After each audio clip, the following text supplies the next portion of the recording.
warahmatullahi wabarakatuh.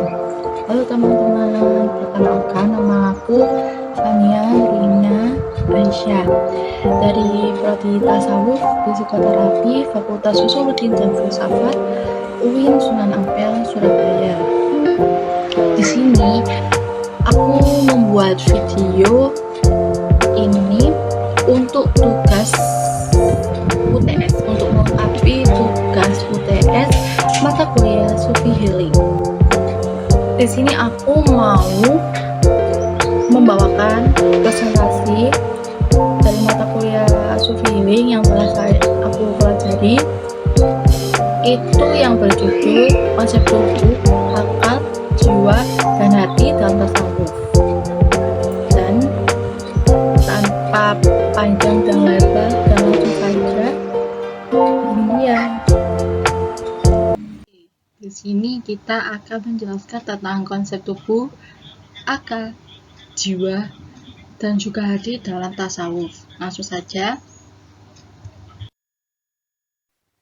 Nah, ternyata dalam tasawuf itu manusia itu dipandang sebagai entitas yang kompleks yang terdiri dari tubuh atau nafs, jiwa atau ruh, qalb atau hati, dan akal atau akal.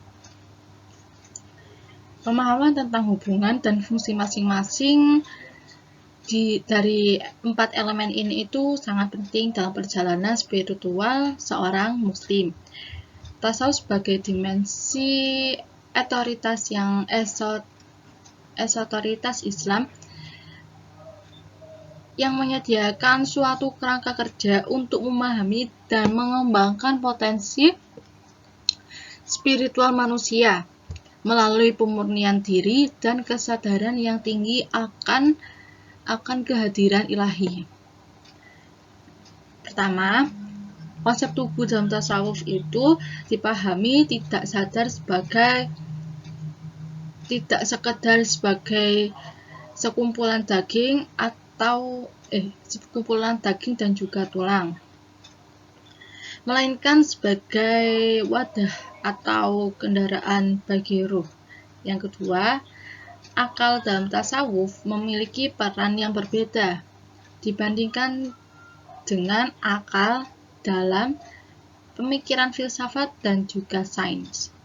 Yang ketiga, jiwa dalam tasawuf dianggap sebagai entitas yang abadi, yang memiliki potensi untuk berkembang menuju kesempurnaan spiritual. Dan yang terakhir adalah hati. Dalam tasawuf, hati itu dipandang sebagai pusat spiritual manusia. Gitu. Jadi hati itu menjadi pusat spiritual bagi manusia, dan juga hati itu adalah tempat di mana cinta Allah itu bersemayam dan menjadi alat untuk merasakan kehadirannya. Ini adalah konsep tubuh, akal, jiwa, dan hati dalam tasawuf.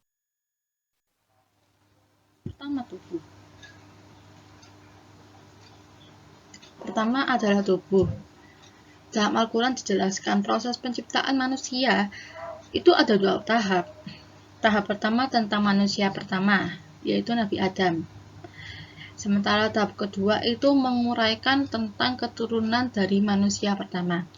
Jadi dari Nabi Adam, terus anak-anaknya Habil dan Qabil, terus dinikahkan gitu kan. Jadi kayak cucu-cucu, cicit-cicitnya gitu kan. Nah, setelah itu Allah menciptakan seseorang. Setelah itu Allah menciptakan istrinya, yaitu Siti Hawa, dari bahan yang sama. Kan kalau kita biasanya pernah dengar ya, kalau Siti Hawa itu tercipta dari tulang ekor, kalau nggak salah ya, tulang ekor atau enggak tulang rusuk Nabi Adam. Nah, terus dari kedua manusia inilah dikembangkan keturunan yang banyak sebagai langkah awal tubuh manusia pertama diciptakan oleh Allah dari tanah. Jadi Nabi Adam itu diciptakan dari tanah. Yang pertama, makhluk hidup pertama yang diciptakan oleh Allah dari tanah. Setelah itu bentuk jasadnya sempurna. Barulah Allah meniupkan ruh ciptaannya ke dalam jasad tersebut. Dalam tasawuf, manusia dipahami sebagai makhluk yang terdiri dari dua unsur, yaitu jasad dan juga ruh. Jasad merupakan unsur materi, dapat dilihat dan dapat disentuh. Kalau ruh itu unsur imateri yang tidak dapat disentuh ataupun tidak dapat dilihat. Ya teman-teman ya. Ruh itu tidak dapat dilihat dan juga tidak dapat disentuh. Tuh. Nah, ini adalah penjelasan lebih rinci mengenai konsep tubuh dalam tasawuf. Yang pertama itu tubuh sebagai amanah. Tubuh sebagai amanah. Dalam perspektif tasawuf, tubuh dipandang sebagai amanah atau titipan dari Allah yang harus kita hargai dan juga pelihara sebaik-baik mungkin. Jadi, ternyata tubuh kita itu bukan milik kita sendiri, itu milik Allah, gitu kan. Jadi kita itu harus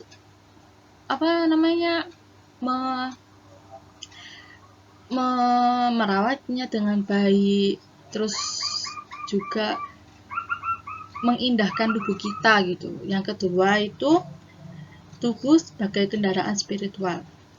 Dalam pandangan tasawuf, tubuh dianggap sebagai sarana atau kendaraan yang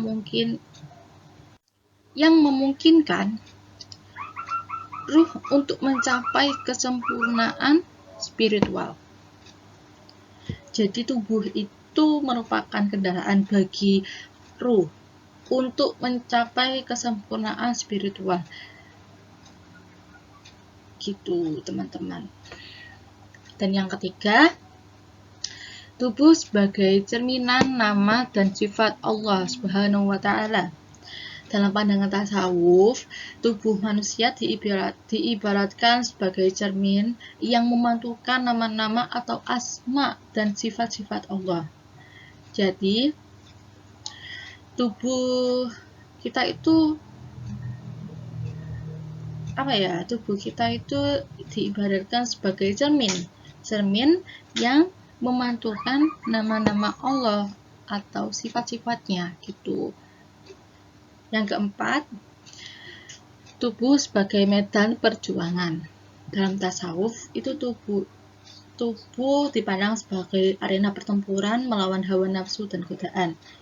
Jadi itu tubuh itu merupakan arena pertempuran untuk melawan hawa nafsu dan juga godaan di dunia ini gitu. Nah, yang ketiga itu akal. Yang kedua itu akal. Yang kedua, akal sendiri berasal dari bahasa Arab akal, yang berarti akal atau pikiran. Sedangkan secara istilah memiliki arti daya berpikir yang ada dalam diri manusia dan merupakan salah satu daya dari jiwa serta mengandung arti berpikir. Gitu. Kata akal dari sudut etimologi berakar kata huruf ain dan ain, qaf, dan lam, mengandung makna pokok hilangnya kebodohan.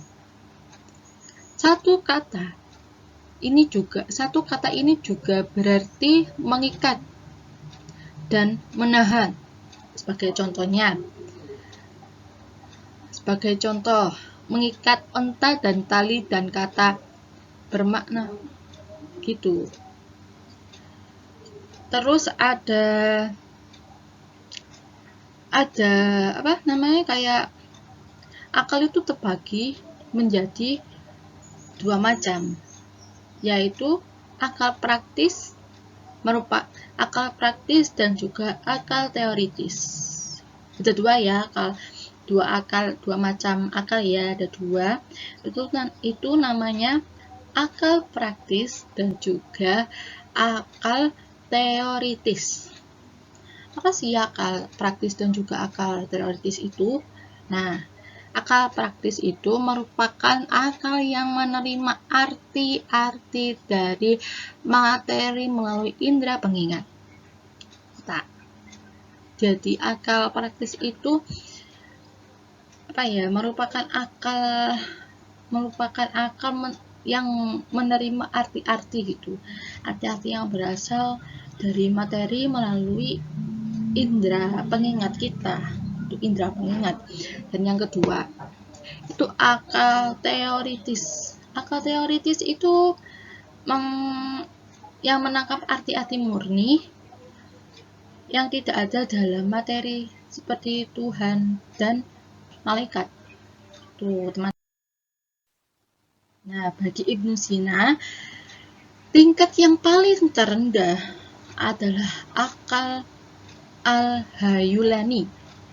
Apa itu akal al-Hayulani? Nah, akal al-Hayulani ini, daya yang ada pada akal materi ini begitu besarnya sehingga tanpa latihan mudah, tanpa berhubung dengan akal aktif dan mudah menerima cahaya dan wahyu Tuhan. Adapun akal yang tertinggi adalah kuwah qudsiyah yang dapat diperoleh manusia dan terdapat hanya pada nabi-nabi. Jadi akal kuwah qudsiyah ini hanya bisa didapatkan oleh orang-orang tertentu yang termasuk juga para nabi gitu kan, para nabi kita. Dalam upaya memahami Islam, akal itu berfungsi sebagai akal sebagai alat yang strategis untuk mengungkapkan dan mengetahui kebenaran yang terkandung dalam Al-Quran dan Sunnah Rasul yang menjadi sumber utama ajaran Islam. Yang kedua, akal sebagai potensi dan modal yang melekat pada diri manusia untuk mengetahui maksud yang tercakup dalam pengertian Al-Quran dan Sunnah Rasul.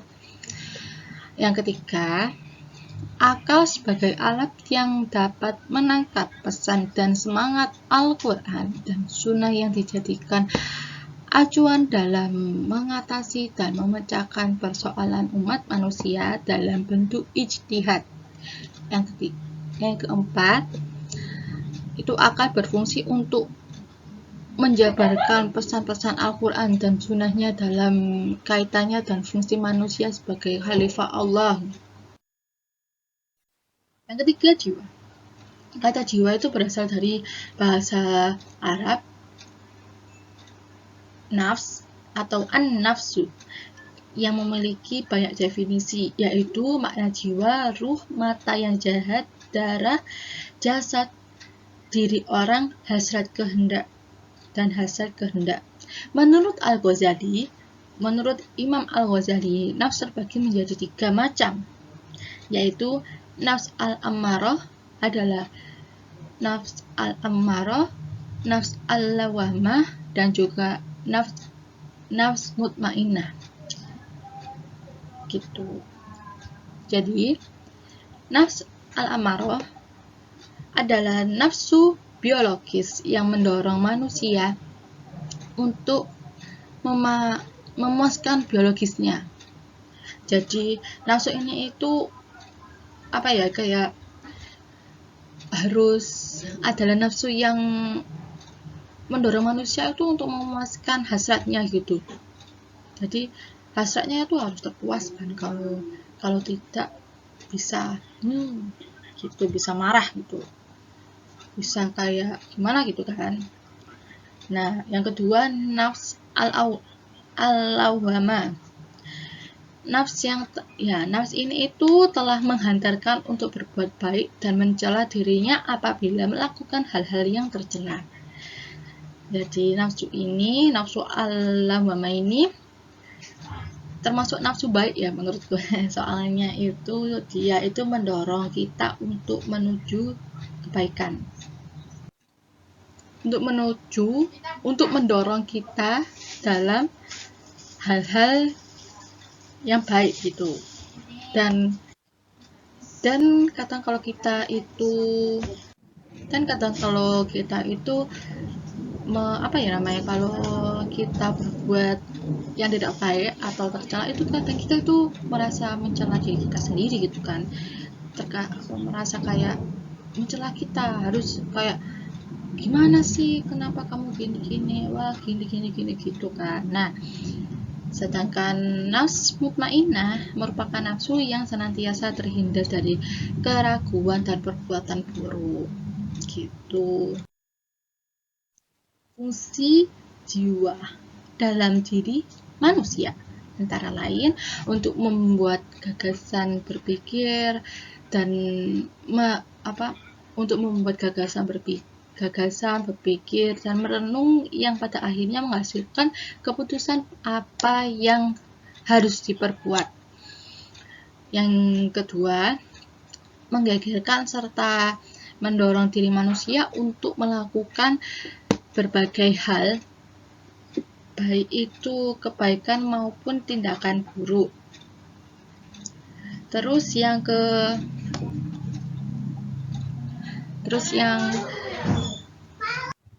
saya ulangi, yang kedua itu menggegerkan serta mendorong diri manusia untuk melakukan berbagai hal buruk, baik itu kebaikan maupun tindakan yang buruk. Yang ketiga, sebuah tempat manusia untuk menggegerkan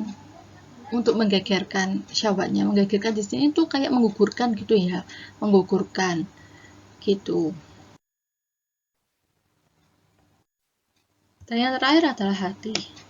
Hati atau kalbu adalah suatu organ tubuh yang menghasilkan pengetahuan yang benar, intuisi yang menyeluruh, mengenal Allah Subhanahu wa Ta'ala, dan misteri ketuhanan. Jadi hati dalam bagian organ segala sesuatu yang memenuhi syarat untuk mengetahui ilmu gaib dalam istilah Fardi. Kalbu atau hati disebut intelligent self, yang berarti kalbu adalah tempat pertanggungjawaban manusia, yang atau kalb is the seat of human responsibility. Dengan demikian, hati itu bagian dari spiritual manusia gitu. Ia ada, tapi hanya keberadaannya yang dapat dirasakan, seperti tiupan angin yang sepilir terasa menyejukkan. Jadi hati itu ada, tapi keberadaannya itu hanya dirasakan oleh kita sendiri gitu. Ya. Gitu teman-teman. Terdapat 3 macam hati ya. Di sini tuh ada 3 macam hati atau kalbu, yaitu qalbun salim, qalbun maridhah, dan juga qalbun mayyit. Jadi, qalbun salim itu hati yang sehat, hati yang disukai Allah, yang bisa berjumpa dengan Allah. Contohnya, jauh dari sifat sombong, dusta, khianat, condong pada sifat tawadu, sabar, jujur, dan amanah. Itu kan.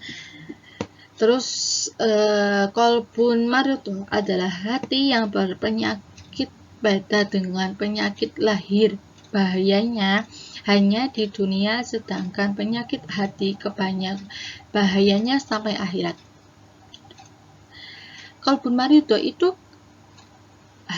kayak hati yang berpenyakit. Kita tuh sering sakit hati gitu kan. Terus di situ beda dengan penyakit lahir loh ya, beda banget gitu kan. beda banget dari beda dengan penyakit lahir. Bahayanya hanya di dunia. Kalau penyakit lahir kan cuma di dunia saja. Nah, kalau penyakit hati ini bisa sampai akhirat gitu kan. Seperti kebodohan berpikir, akhlak tercela, dan juga keraguan terhadap hati nuraninya. Kalau kalbun, dan yang terakhir itu kalbun mayit. Itu kalbun mayit itu hati yang tertutup yang tidak bisa berbuat apa-apa karena hatinya itu sudah mati gitu, sudah mati, gak ada yang bisa menghidupkan hatinya lagi. Nah, keterkaitan antara tubuh, akal, jiwa, dan hati dalam tasawuf. Ternyata tubuh, akal, hati, dan jiwa itu ada keterkaitannya dalam tasawuf, teman-teman. Nah, dalam tasawuf, tubuh, akal, jiwa, dan hati memiliki terkaitan yang sangat erat dalam mencapai kesempurnaan spiritual. Pertama, maaf ini lupa saya kasih nomor, saya lupa banget gitu kan. Yang pertama itu hati sebagai alat berpikir dan pengingat nafsu. Terus yang kedua, akal dan hati sebagai alat untuk mengetahui ilmu. Dan yang ketiga, hubungan akal dan hati menurut Al-Ghazali. Akal memiliki batasan hal kecerdasan, sementara itu hati juga mampu menggenggam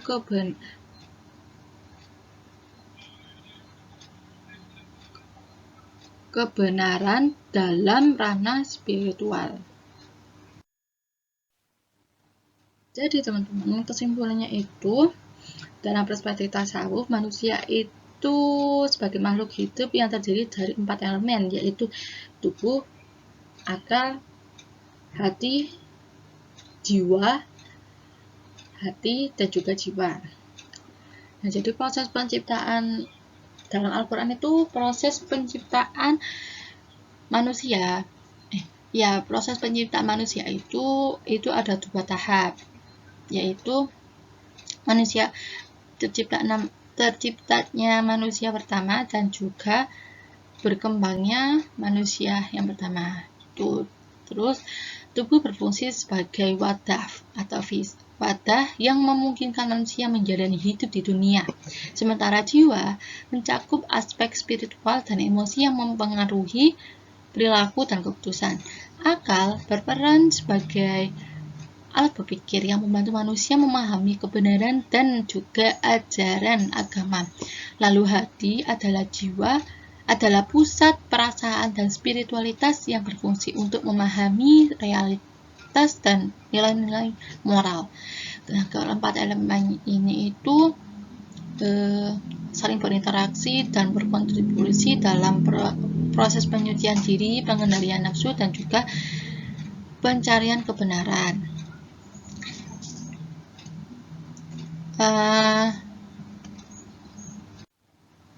Jadi teman-teman, hati, tubuh, akal, hati, dan juga jiwa itu dalam diri kita itu saling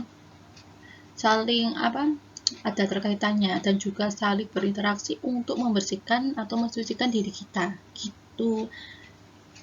Oke, baik. Sekian penjelasan dari saya. Apabila di dalam penjelasan tadi terdapat salah ucap atau salah kata, mohon dimaafkan, dan saya sangat-sangat berterima kasih bagi kalian yang telah menonton videonya sampai habis.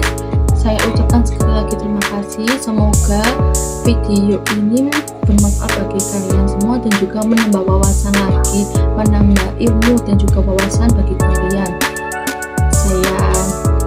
Saya pamit undur diri. Saya Fania Aisyah pamit undur diri.